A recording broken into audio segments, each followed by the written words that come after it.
as we got started in the rod end business, before we even had suspension, we still sell a ton of rod ends to industrial places. So if you're building a bridge, a building, or something like that.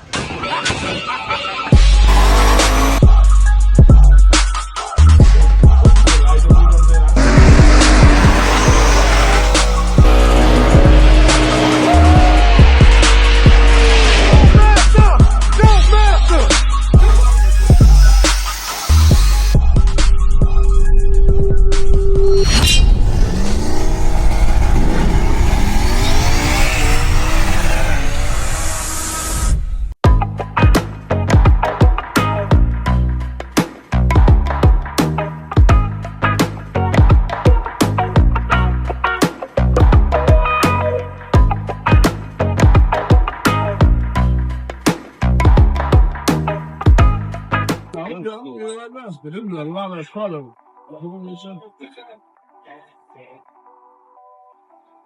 That's a lot of color. What's this, Bruce? Smith, don't run over my feet. I'm gonna try not to. How y'all doing? So this is going to be an example of our inventory. All of our inventory is all automated. We scan things in and out. Now on this aisle, you're going to see a lot of shocks, finished goods, finished things in QA1 boxes, but every product that we make also, we've got to stock or inventory the components of it. So like if a customer needs just a little piece, something happened with that piece, we've got to have that piece just ready to go. On top of that, all of the raw materials for our control arms, K-members, all those things before they get welded, all those parts are inventoried here too.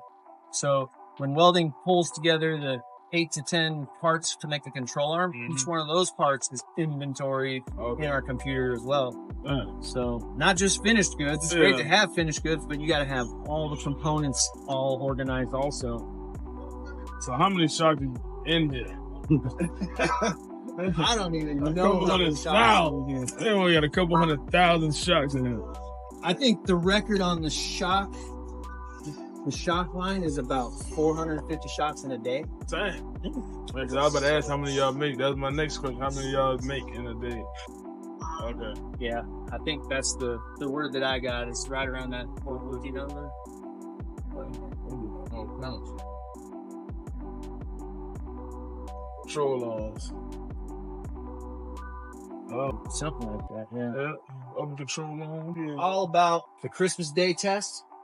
And when that customer goes to put those parts on the car, as close as we can, they fall on that car.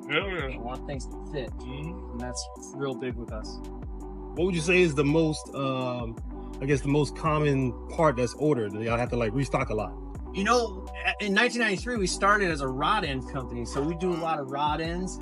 And you'll see those in our handling kits, our full suspension kits. But it's shocks, it's rod ends, it's everything. Everything comes together as that handling kit, where you got the rod ends, you got the fab parts like control arms, you got the shocks, the springs. It's everything.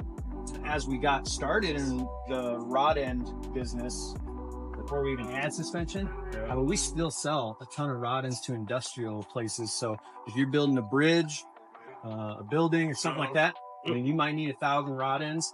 And so we have customers that they don't even know we do anything car. I don't think they realize we do anything car related.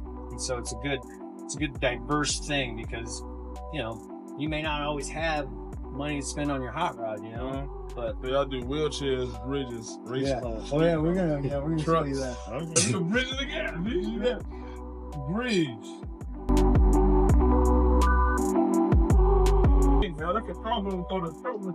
Yep, C10 crop. Yeah, I know that look like. C10 crop. I know it's better. Where all those components from our CNC spot over there, all the tabs and all that, they come together to make the actual part. That's C10 cross number right there. C10 cross number. So you see every tab that's been bent to all of this is all parts that make it in the CNC area. And then it all comes together. They weld it up right here. And then y'all send all of that to get powder coated. Yeah, we've got a powder coater that we work with locally. They do every day. Yeah, every day they're dropping off yesterday's stuff and picking up tomorrow's stuff. Yeah.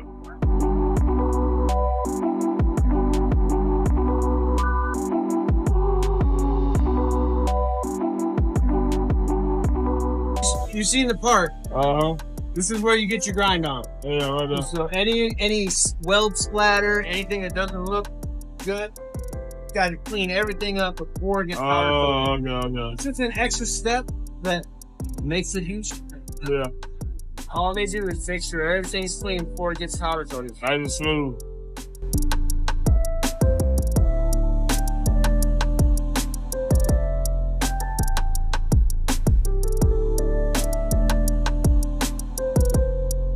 US certified welders on staff. They're going to be doing a mix of mostly MIG, but some TIG welding. And then we got some robotics over here I'm about to show you. I'm going to show it to you. I'll check it out. The rear bracket on an F100 rear suspension, torque on. Go look at the metal. Look where all the jigs are. Yeah. So as you weld things, so the metal's going to move around, going to flex a little bit, but if you weld it in a TIG, you know that finished part is going to be what you designed it to be. Yeah, these are all of our jigs. Alright, look at that. Let's get it all.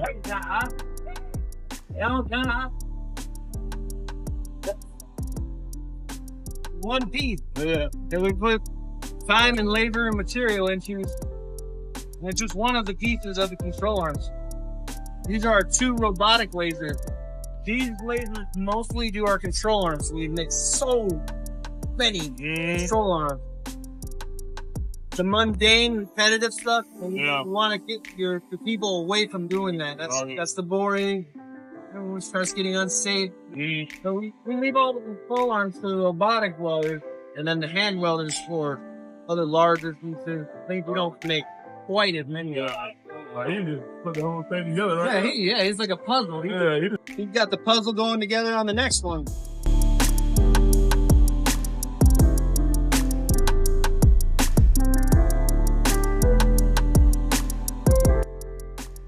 It's that repeatability with the robot that you just can't match when you're making thousands of control arms. Open the gate, man. Slowing the process down. I mean, you gotta have those safety checks. Oh, yeah. I don't know where the rest are.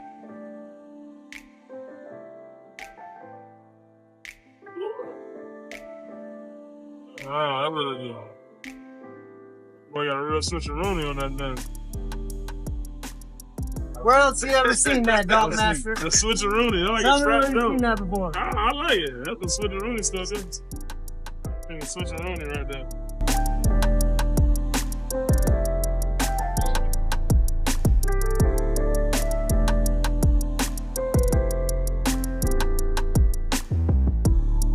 Like 10 minutes, less than 10 minutes. Less than 10 minutes. 8 minutes? 8 minutes. Yeah. Just one piece.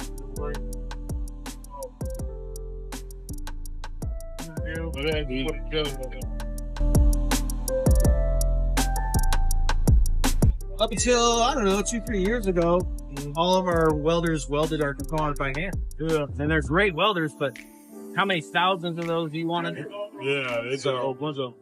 So we had the robot take care of that, and then some of the other lower volume pieces like that F100 rear bracket, you know, they can go to town on that.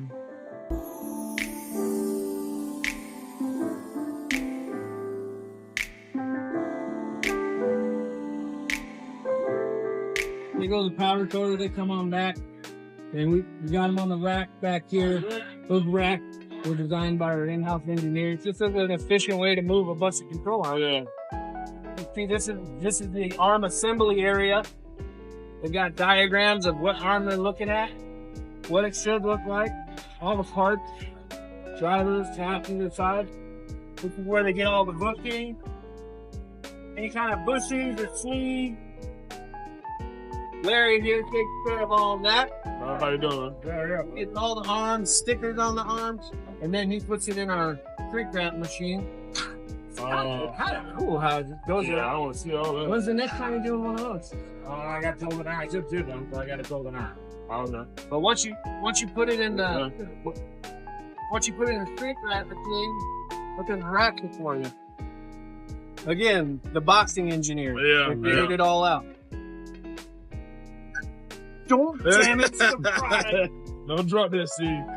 No nicks and scratches. We'll have to put it over in the scratch and dent pile. I'll do this. No problem. No problem.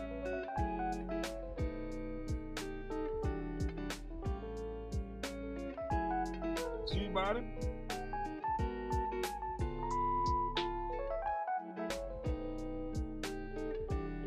I mean, there's so many parts rolling around. Yeah. You gotta be able to. You gotta know, because this whole thing, like you said, this whole thing is powder coated. Try to keep everything as local as you can. Until y'all feel the powder coated loop on. Yeah, I mean, in manufacturing, you're gonna have small issues come up here and there. We want to be able to fix it now. Like, we're not waiting for anything. But I know y'all end up getting the powder coated loop done here too, though. I think we did try that in the past, and it just efficiency-wise, I can't do everything. Yeah. You know, there are purchased parts that we use for our builds. We don't build, actually tiny components, some of the steels and things. We have purchased parts. But, that brings me to our QC department. I'll take you over there. Here we want to see what we got going on right now. Got the QA1, they building the stuff, putting it together. We're in the packaging department, the boxing department, oil department. They use a lot of oil here, I see that. I see this. They use a lot of oil. A lot of oil. All box. How does it clean? I'm about to explain to y'all is right now QA1 has a big wheel kit. Y'all know all the Donkmaster. We work on dumps, right? So QA1 came out with the big wheel kit. Listen, you go to QA1.net, one click, get y'all the big wheel kit.